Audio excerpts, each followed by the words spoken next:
طب ليه؟ هي ذنبها ايه؟ يبقى انت كده بتحسبها على الماضي. لا على حسب.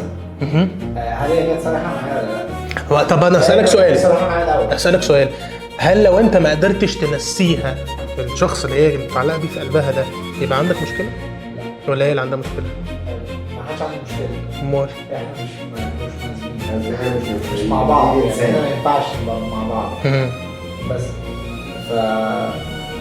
بس فكره ان هي تكون ضحكه عليا، يعني هي لو هي عارفه من جواها ان هي مرتبطه عاطفيا بحد وخبت عليا فكره كدابه، فبالتالي يبقى انت كده عايزه تشاركك اي حاجه في الماضي.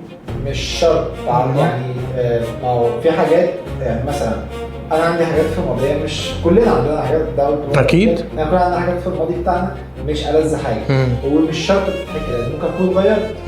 بالظبط. وهكذا من الناحيه دي. بس لو في حاجه لسه مكمله، أيوة. من حق الطرف التاني يعرف. حلو. لو حاجه لسه موجوده، لكن لو حاجه عدت وخلصت واتغيرت مش شرط تعرف. انا عن نفسي اللي انا بعمله بصراحه، لو انا هخش علاقه انا بقوم فارش الماضي بتاعي كده واقول للشخص جاي معاك سكه تمام، مش جاي معاك سكه سنه روح.